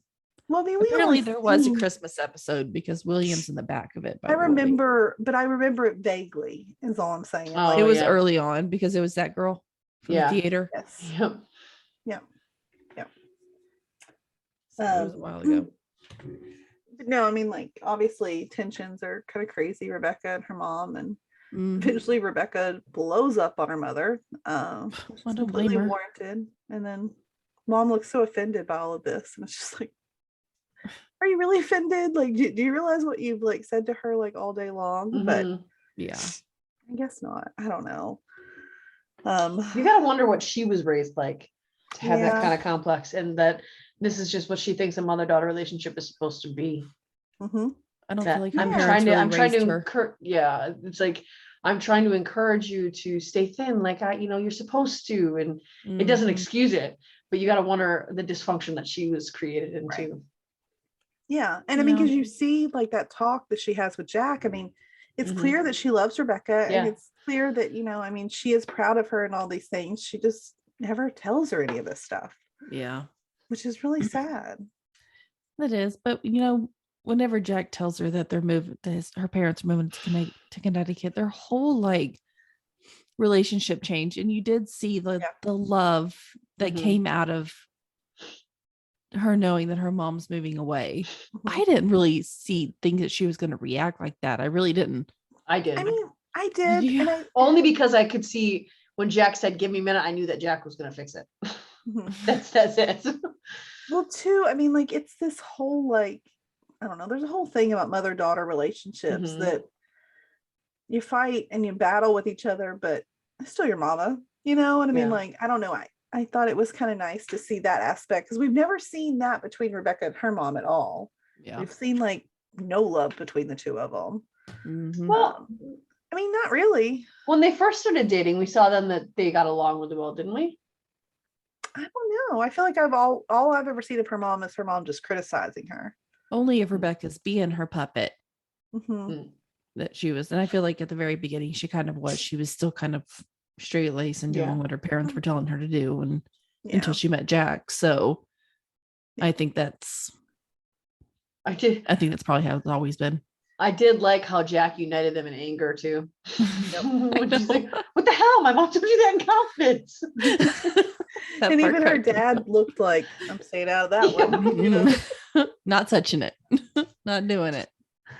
But then of course she leaves, and she whispers what we're all assuming is the secret ingredient Yeah. to the pie. That was super sweet. What is The it? whole- it's just love. It's love between a mother and daughter. No, This it's is my not. theory. No, I really think it is. No, I think it is. It honey? Do you think it's honey? I think it's nothing. I need to freeze frame on the rest of the recipe I so I think can it's- make it. She does it well. I was gonna say, I think it's nothing, because the moment that they get told the secret is after some big loving moment, like a breakthrough moment between the two of them. That's when she also tells Kate, and that's why Kate looks at, we'll get into that later, but I mean, like, I think it's nothing. I think it's something. I don't think it's anything. I think it's just love. You can keep thinking that. I think it might be I'm honey. telling you. We'll never know is the thing. We'll That's never true. know. Well, we might in a flash forward at the end. I don't think they'll tell us. I think they would have told us. I think we would, if they were going to tell us, we would have seen Kate write it on the recipe card at the end. I'm gonna be mad if they don't ever bring it up again. I don't think they're ever going to tell us. That's But gonna it's make me just mad. love, guys. We'll never find out what it is. We'll never find out. It's just love. Yep. We'll never know. It's not love though. It's not love. It's something else. I gotta look. I gotta go back. I gotta freeze frame. Like Maureen said, I gotta freeze frame the recipe. I gotta look to see what's already in It there. sounded good. I didn't even get to read the whole recipe card, so I need to go back and like read the whole No, recipe card. The And figure it recipe out. card at the end, Kate is writing secret ingredient, and like, No, yeah, we're saying for the rest of it because we want to make the pie. no. Because I can make the pie. I might be able to figure Well, out. if you don't have the secret ingredient, Amanda, it's not going to work. Okay, It'll work, it just won't taste the I'll same. blow into it. Is that love? Lots of love. Yeah. That's all you need. Saliva. Saliva is the secret ingredient. Super gross. Here, lick the spoon. Oh my gosh. Oh, but yeah, so next we get to see like a we flash forward to Mhm. the rest of the Thanksgiving that we saw a glimpse of last week, right? Yeah, that's the Kevin With is so incredibly Bill? awkward. Matt. Matt. I didn't know what his name was. He's so unmemorable that it could be either one of those names, let's be honest. His last name is Smith. We should love Matt. We like that name. Yeah, but not in this case. I know. I remember Marguerite. Yeah, I never remember that. I don't know why I thought she was gonna be Spanish. I did too. I gathered that she was French in this episode, but I thought she was gonna be Spanish. Yeah. I think they already told us she was French. Oh, I clearly didn't pay attention. Clearly. But Kevin is the king of awkward segues. It was just when they walked in the house, Sophie and I broke up. Hi, Kevin. How are you? Yeah. No, there's no greeting. He doesn't, it's like he works super hard to make sure that everyone is uncomfortable as he is. Yeah. Mm-hmm. And that is what he's doing. Well, I think he's just one of those people. I mean, he has like word vomit. He just says stuff and he has no idea. Self-serving too. Yeah, I mean, he just says it like broke up because he's only thinking about himself and he's thinking this is what I'm upset about. And I'm just gonna say this. Mm-hmm. Yeah, absolutely. And I mean, Randall wasn't any less awkward. Stop staring, dude. Kevin didn't even look over to where Kate was, but he was staring at the TV and he saw Randall. He's like, what? He didn't even stare off of the TV. He just went, why do you keep staring at her? Yeah. But I did notice that when Rebecca and her mom in that first Thanksgiving, when her mom was saying, whoa, slow down, Rebecca intentionally grabbed like 4 scoops of the sweet potatoes. That's exactly what Kate did when Randall said something to her. Mm-hmm. Oh, and then the sweet potatoes came back later. This is all brilliant. Mm-hmm. Huh, okay. And it really made me sad to watch her every time someone brought up food, to watch her. I thought she was counting. Yeah. Mm-hmm. I mean, obviously, I'm going to say this, even though it comes up later on. We know that she's singing the song "Kiss Me," and it's just devastating story. And I don't even know what it. I don't know. I just feel bad for her. I know. Yeah. And then Beth, for all of her greatness, trying to make it better. Don't worry, everyone gains the freshman 15. Oh, Beth. She's standing there like the skinniest person alive. Yeah. Shut up. And she knows that Kate is not in college. And No. 2, why you called attention to the fact that she's gained weight? She knows she's gained weight. She doesn't need you to say anything about it. But I guess what are you supposed to say? Nothing. I mean, there was nothing. Nothing. Nothing is better than that. I know. Clearly she said, well, I gained the freshman 40 and I'm not even in college. Like, Yeah. what did Beth say to that? Beth knew then to shut her mouth. Yeah. I know. And sometimes we open our mouths when we shouldn't. Yeah. And and Kate had, even when Kate came out, like when Kevin was like, Sophie and I broke up, and then Kate made it more awkward by saying, yeah, he slept with somebody else. Like, oh my fuck. Like, are you two like trying to make the audience uncomfortable? Because I'm super uncomfortable right now. Air it all out, right? But then, like, again, speaking of uncomfortable, it made me laugh when Marguerite and Miguel arrive. And like there's that awkward encounter of meeting Marguerite, and then like he's saying hi to Matt, and even like Kate was like, well, that was awkward. Yeah. Like, she's even noticing like what is going on here. And then it only gets worse when they're playing that taboo game. And Matt just let himself in the house too. Yeah, the door was open, but you don't you knock or something. You draw attention to like 2 times, Matt. Like he invited himself to Thanksgiving dinner, and then he just walks in the house like, dude, who do you think you are? Right? Exactly. And then he says to Miguel, I plan on being here as long as she will have me stay around. Like, do you not get like just hopefully not very long. It wasn't any worse than Marguerite's inside joke about the Houston. We have a problem. I'm like, God, stop saying that. Even if the reason is because Miguel's moving to Houston, do you really have to say that? That's a dumb joke. Often, like, once is probably too many. Can we just stop? Yep. Yeah. Yep. Agreed. And they were both now. I correct me if I heard this wrong, but at the end when Miguel, when they were playing Taboo, and Rebecca was obviously, and here's the thing, Matt was like getting upset about it, and I get why he was getting upset about it, but Miguel and her have known each other forever. Yeah. And a lot of things she was bringing up were things that they did with Jack. Mm-hmm. So like everyone's getting upset about it, but these are things that Jack was there for. But I wonder if it was because like I don't know how to play Taboo, but like were they partnered up? So It was like the adults and the adults versus the kids is what it was. oh okay. But here's the thing though. They're doing it wrong because you have to stand the opposite. There has to be the person who's going and the person from the other team has to stand over their shoulder and watch the card and then hit the buzzer. So Matt's hitting the buzzer from the other couch. How does he know what's on that card? Because he beat Kate and Kate got really irritated that he buzzed her. She got irritated because he couldn't see what's on the card because he's not standing next to the card. That did bother me too. But at the end of that, when Randall was like time, and I almost feel like Randall called time just because it was getting really awkward. I almost feel like the time was not up. Did she say I love you? Did she say that? Because I swear I heard her say that. I didn't hear it. I didn't hear it either.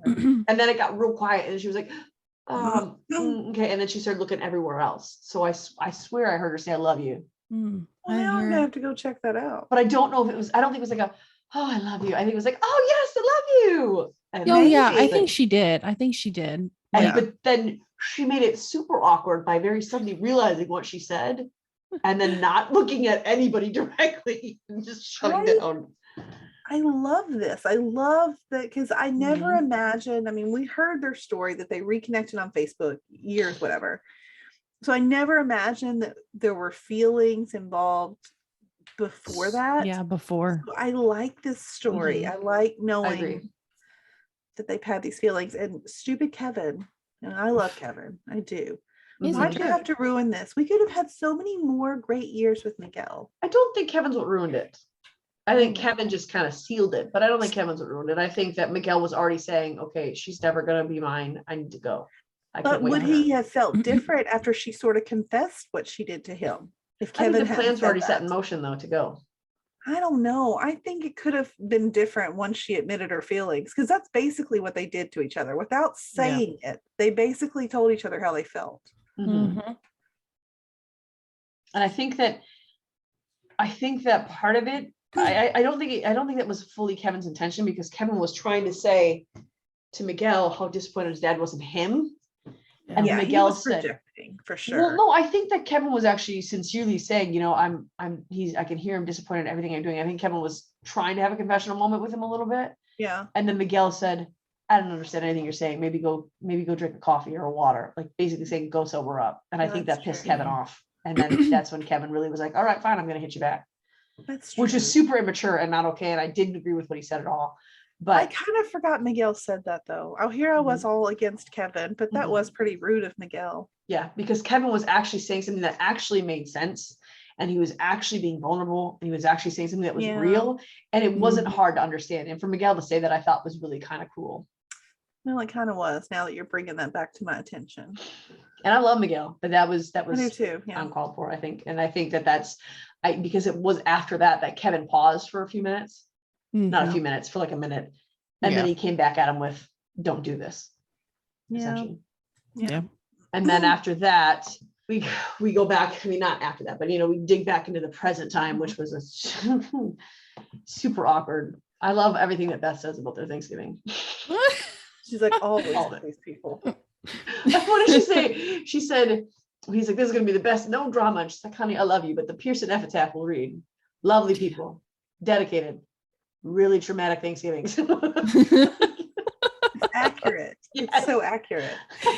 It so is. And she said traumatic as hell Thanksgivings. That's how she worded it. Traumatic as hell Thanksgivings. It's so true. I mean, Kevin. Oh, let's start with Kevin.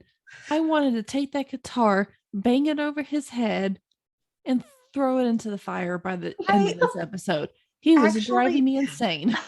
I actually found the guitar to be very amusing at first. The one little song that he sang about his kids being in, I made that up on the fly.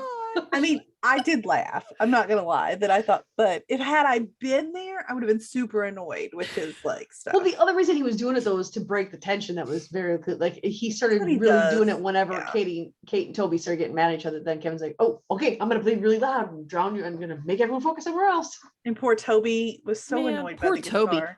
I'm sorry, poor Toby is one of my favorite characters. Like that's probably even like on my list. Yeah. Lately, Toby has been pissing me off, man. Here's the thing. Overwhelmed. And I want to say this, and this is why, like, because I mean, we've been going back and forth in like the group chat about Kate, about Toby, about Kevin.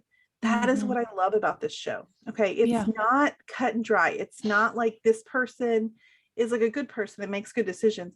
Everyone is so real that they make mistakes. And there are sometimes when I'm like, I love that you did that. And there's sometimes I'm like, I could wring your neck. That's terrible.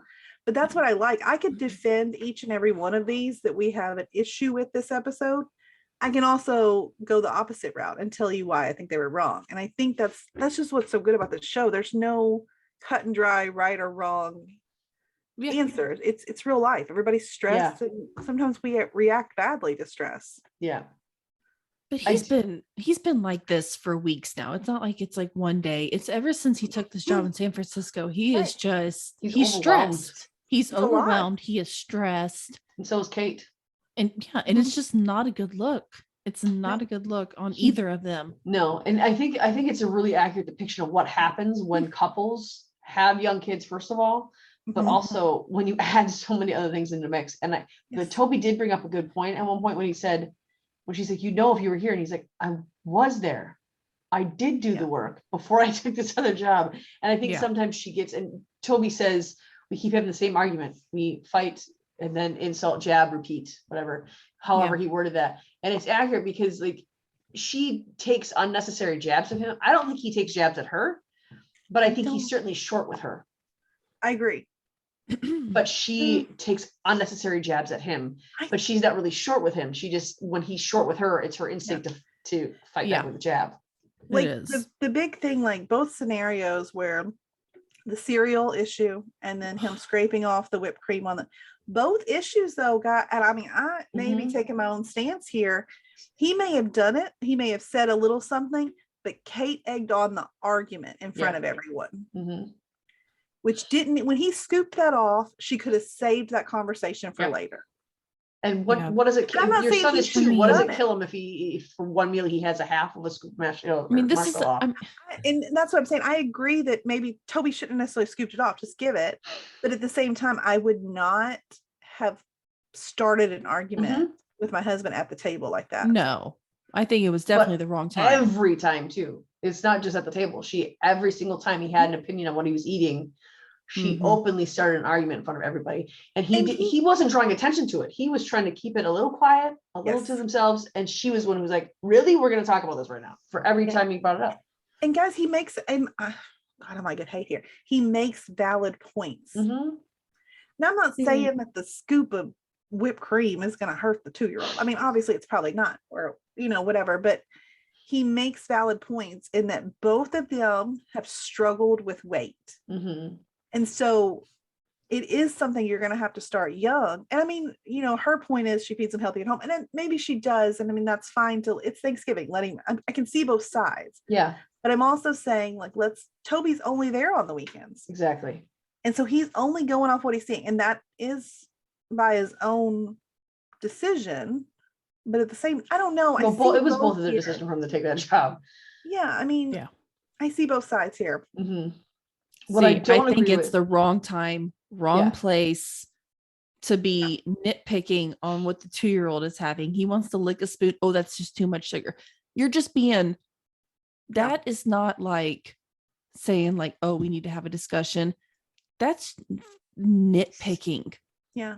And to do that to a mother, really? The spoon though, he didn't say anything. Kate, he gave a look, right? And Kate just kind of like, oh, you think that's too much? I mean, it was like she was ready to jump. No, he said something. What did he say on that one? He said something about it being too much sugar. You gotta get them all sugared with the frosted cereal. Well, it's not frosted. Well, it tasted frosted. Like he's just like, I think too that we have to remember though that he's being a little picky, but I think where he's coming from, because he didn't start to get healthy until his kids did, because he went through manic depression, he went through heart attacks, he went through all these really, really, really bad health things. And for him, it started when he was young, his eating issues. So for him, that's where he's coming from. I think he is being a little nitpicky, but I think it's out of fear because he doesn't want his kids to go through what he went through, because it's his kids. I mean, even when he started working out, he did that in secret because he was afraid of what Kate was going to say. Yeah. So I think for him, I think he's not trying to be nitpicky. I think that he feels he doesn't have a voice in this, because every time he tries to say something, Kate gets defensive and attacks. And so I think that he is just out of fear. I don't want my kids to ever experience what I experienced. I want their healthy habits to start young. Right. But again, that's a discussion you have to have, and it shouldn't be had out in front of everybody. Yeah. And he was trying not to have a discussion. I agree with that. He was trying real hard not to have a discussion with everybody. It was Kate who kept bringing it up. I will say though that Kevin at that dinner table, I wanted to punch him in the face. When he told me to take off the hat, absolutely. That's because ridiculous. I'm like, I laughed. First of all, none of your business. Toby was being a jerk. I don't think he was. I disagree. No, I don't think he was at all. I think Kevin was a jerk there. Kevin had no business saying anything that he said there. I don't think either of them had any reason to say anything, but because I mean, I don't know. First of all, Kevin, like, this isn't your business. Like, I understand that your sister and all, but like, they're just having a normal marital argument at this moment. It's not like he's abusing her. Like, then you jump in. Like, this is just a normal thing. So stay out of it. In my opinion. That's not how the Pearsons work. And you drew more attention to the issue, but like, you made it more awkward. Yeah. By your comment. Yeah. Absolutely. And he knew what he was telling him to take off the hat because he knew that it was like Toby even was saying to his son, Daddy's year to wear it this year. Daddy gets to wear it this year. And he's talking to his son about this. So Kevin knew exactly what he was doing when he told him to take off the hat. It was more than just take off the hat. It's, you're not a Pearson. You're not in this, you don't deserve to wear the family. You don't deserve it. You're not a part of this family. And that was just unbelievably uncalled for. Well, and especially you are the man that has been living on Toby's couch for months.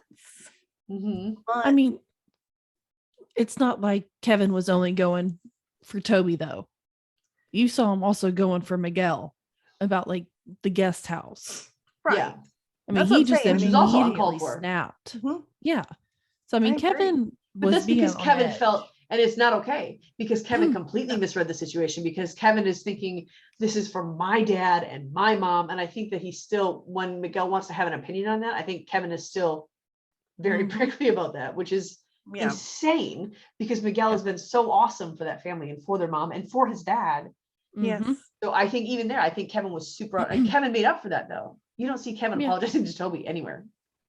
No, he didn't. I mean, I at least like that he had that little makeup moment with Miguel because I mean, he didn't even ask a question of, well, why would we put a house like, right? He should have at least asked like, why would we put a house in, something, not just eventually, oh, you're fishing buddies. So I'm like, my mind didn't even go for that. I was thinking, and Miguel didn't ask it aggressively or anything.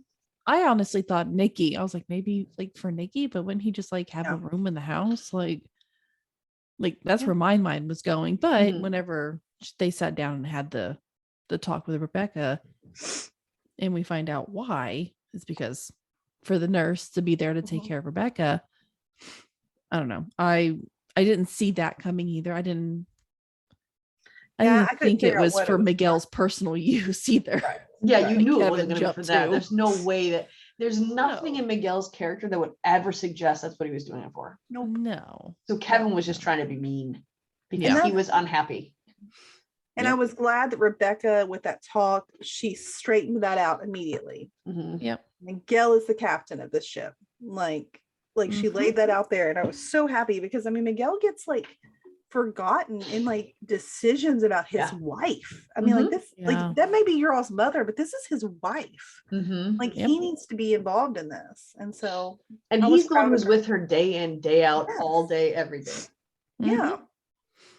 And I like that she had that talk with them. That was that was the hardest. I cried. You hear that one? Y'all cried? Yes. What is wrong with you, Amanda? I never understand this. When did you cry? Why did you cry? Did I cry? I mean, when during that talk, when their mother is expressing her last wishes, like for her children. Well, like I'm getting emotional now thinking about it. And when she has Alzheimer's, they obviously need to talk about this kind of stuff. It doesn't make it any less sad. I didn't even like feel sad during this episode. You are. I'm sorry. I really had did a hard time like discussing. She's not dying yet. We know she doesn't die for another like 10 years. I mean, we all are. We're all in the process of dying. But she has a diagnosis. And but we already know she has like 10 more years to go. But we don't know how bad it's going to get. Yeah, we don't know if she's gonna be able to like or is it gonna be completely debilitating in the next 2 and she's just gonna be in a bed for several more. I mean, we don't know how it's gonna progress. I don't We know. don't know. No. Amanda's like, I'm a medical doctor. I know. I know where this is Obviously. going. Obviously. I did love how like we even saw like Randall, like he handled this differently than others. Here he was trying to document every Oh my moment. gosh. And I didn't understand why at first. It wasn't until Beth like mentioned like your girls know her and they love her. So he was doing it for them so that Yeah, they he have mentioned that in the something. car. Oh, I must have missed that part somehow. Like, because I Yeah. was like, why is he so focused on all this? But I love when Kate, when she goes out there and she's like, I've been sent to confiscate your phone. And they have a talk and she's like, really, I'm gonna have to take the phone. Well, your mom was pretty insistent.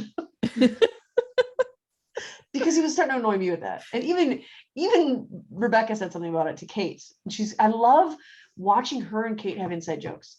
I know. Like that was just it was just a little thing when she leaned over Kate and said, so should I snap Kevin's guitar strings or knife Randall's phone first? Yes. It was a small thing, but it was just the two of them having something. Yeah, it's because we don't get to see that. And I forgot normally. to mention this in the second Thanksgiving, but that's something that we see after Miguel leaves and Rebecca's crying in the bed and Kate. See, that's when I'm getting emotional. oh well, no, That's I when was I getting cried ready to too. say this when she named her, when she started to say who was going to be the second, And if it was gonna be Miguel Kate, wasn't but- there, in my head I was thinking it's going to be Kate, Mhm. and that made me cry. And maybe Yeah. it's because we're girl moms here, Maureen. But Maybe. it just made me. This whole episode was about mothers and daughters. Yeah. I mean, for It the was. most part, and it hit me like really hard. I was like, oh my gosh, like I don't know. And then when Kate was like, daughter- why me? And she said, you're my best friend. Like, of course, you know. Yeah. I don't know. I'm gonna get all emotional too. I don't know. I'm trying to, Amanda's gonna make fun of me, but I'm trying not to like. I won't cry because I won't do that in public, but I want to. I love when she gives them the command to not stop living, because that's what Randall was doing a little bit. And even Kevin regressed a little bit, like stop it. Like, yeah. Stop. Yeah. Don't live. Don't stop living. Mm-hmm. I mean, that's the last thing. I mean, we're all moms here. That's the last thing we would want our kids to do if where we're going is to. And that's hard though, completely because stop. As a daughter, I see why if my mom had this, it would consume me and I would want to do everything I could to take care of her and fix her. Yeah. But as a mother, I wouldn't want my children to do that. Mm-hmm. So it's tough. Yeah. I mean, I understand it. There's two different ways to you can see it from the daughter's standpoint. You can see it from or a child's standpoint, even doesn't have to be daughter, son, whatever. You can see it from the child's standpoint of, you don't want to ever lose your parent. Mm-hmm. But that's how life works. Yeah. I mean, that's why they should say a parent should never lose a child. Yeah. Because you shouldn't lose a child, but you have to expect to lose your parents. Mm-hmm. Like it's a just the long way time it from now, works. though. I mean, when I'm like 65 or 70 or something, like I can't obviously think you about want it that. to be you want a good, long, happy life. I mean, that's what everybody wants. Yeah. And I think Rebecca has had that. And I think that's why she feels so comfortable that she can have these conversations with the kids, because she's like, she's lived this long, hard, but amazing life. And she has these 3 kids who she should definitely be proud of. Yeah. I didn't cry like you two, but I thought it was a very sweet talk. And it did have me laughing at a lot of the points. So I was laughing through it while you guys were crying through it. Apparently. You're still laughing through that. What would you laugh at during that part? The awkwardness. Yes, ma'am. I cracked up. Oh. Now you say yes, ma'am. They all 3. I was still wiping my tears at that point, so I didn't laugh, I guess. No, I did, because I was just like, oh, that mama got them in line. Mm-hmm. And I loved it. I like when Rebecca's I thought it was. like, I didn't think it was funny. I Mom. thought it was super sweet. I loved it. They sit down at night, just Kate and Rebecca. Mm-hmm. Ugh. I did like too that Kate did have some real conversations this episode. She had the did. one with her brothers and her mom. She had the one with her Mhm. mom, and she had the one with Toby and her, which I think Yeah. needed to happen. I think it needed to be longer, and I hope that when they dig deeper into that story, I hope we see a longer conversation. I really hate What this storyline, just so you understand. the episodes are just getting harder, and they're gonna get more emotional. And if Robot Amanda doesn't cry at least once by the end of the season, I'm gonna be real upset with her. Me too. Like we're gonna have to like perform some sort of procedure on her to make sure that her heart is still beating. I don't know, but they're getting harder, and we have 10 straight episodes with no breaks, That's exciting. and then we're done, right? I guess. No I breaks. think there's only 10 left of This Is Us. Yeah, I mean, that sounds about right. I thought This they is said- already episode 7. I thought they had said there was 12 straight ones, but then I just saw the preview and it said 10 straight ones. So I don't know if with no breaks. So maybe then they'll take a break Maybe. before like the last couple. maybe, because I was reading an article, but I didn't see the date on the article where it said there's 12 left. Hmm. But next week, I like that they tied in something from this week, because in the second Thanksgiving, when Kevin leaves, he says, I'm going to the pool. Don't follow Yeah. me. I'm an Yeah. adult. And then Yeah. we see in the preview that they're all at the pool. Yep. It's all drained and they're hanging out. And I'm assuming it's the same pool that we see also a clip of little Kevin, and Jack has to pull him out. And he said, you're not ready for the deep end yet. Yeah. Yeah. Yeah, because Kevin said the same. I heard the pool. Should I know where we used to swim all the time? Right. Is what he said Yeah. this week. So that's where they are. But I like how it's going to be like, I love when they do like these big 3 trilogies where we Mhm. focus on each one. So, you know, Mhm. Kevin first, probably because he needs the most help. So we need to get him fixed. And That And preview made me okay. very emotional. Go He's ahead. sitting up there and he says something like, there's something not right in me, or I don't have, how did he word it? He said something like that, I but it can't was just, the remember. pain in his voice was just like, oh my gosh. I know he says like he wants to be a better man. He wants to be a person who does the right thing because it's the right thing, he says. Mhm, mhm. Mhm. And then we see him talking to someone, but I couldn't tell who it was he was talking to. It almost looked like, I don't know, it almost looked like a therapy or a meeting set up. So is he maybe struggling? Are we going to see him go to like an AA meeting or something? I don't know. I don't know. Maybe mediation or custody or It gave me some sort of feel like he was talking to some professional about himself. Like he Mhm. wasn't like not talking hope to like so. Randall or someone else, but like talking to He someone. needs a professional. he does. We saw him with one of his kids. I couldn't tell which one, but we saw, him with one of the twins. And You mean you then- couldn't pick up their face from the back of him? Oh, because they were little, so you couldn't even tell if it's boy or girl. You also But couldn't then- see the face. We also saw Cassidy is still around. Yep. He's teaching guitar to her son. Mhm. Yep. So that's kind of interesting. She looks a little better than she did the last time we saw her too. Yeah. I still got hope for those two. I know she said no, but maybe if he was in a good place, they'd find themselves back. I don't know. God, Kevin's Wow. love life has I been think Cassidy also has to be in a good place, and she's not. yeah, Yeah. but we got And that was time. Maybe they will be. I We don't do know. have 10 years. Yeah. Who knows? I hope it doesn't take him 10 years to find somebody. Right? It's the same thing with Devin. Like, stop, just pick one and let him have a good life. Well, you Pick one, keep move on, picking let's them, go. and then they don't go with it for some reason. So, Because he's Kevin and he's damaged. Kevin just need needs somebody to someone- love. yeah, we need someone to pick Kevin. This is what we need. Oh, poor Kevin. But I hope this is because I've gotten annoyed with him. He had Mhm. made so much progress and he's been taking so many steps backwards. So I'm hoping this episode is Kevin healing and we can see Kevin on a good path from here until the end. Yeah. He's taken so many steps backwards. No, but he's taken quite a few. I feel like this episode here, we saw him back to kind of being self-absorbed, like only really worried about myself, say what I think, Kevin, which I feel like he had kind of worked past. But I think it was just because his kids weren't there. And after that talk with Rebecca, he seemed to be different. True. I mean, Yeah. So his I think kids will be I think there. he just needed to get smacked out of it. And I think he got smacked out of it real quick. Yeah. Well, hopefully that's what we see. Hopefully we Yeah. see Kevin's on the right path now. I wonder who's going to be after him. But we get Kevin next week. Kate. And I bet they It'll saved be Kate next. for last that's what I think too. Oh, yeah, that's true. because they're dragging on this Kate and Toby thing. I know. And I they're really- really hitting the mother-daughter thing too. Yeah. I hate this storyline. I'm just I saying know. that I don't like storyline. it either. I'm really angry about it. Yep. Yeah. I think Just we putting all that are. out there. Yeah. All right. We can't talk King Toby at the end of this, or we're gonna be here for another hour. I know. We're done. We're done. We're done. We're done. So that's all we I'm got. going to bed. So next week, tune in for our This Is Us conversation. And we'll also have 911, but that's it. There's no resident next week. So next week you'll have 911, you'll have This Is Us, and you'll have Grey's Anatomy Station 19. And you can find us on any of our socials, on our Fandom Family Chats.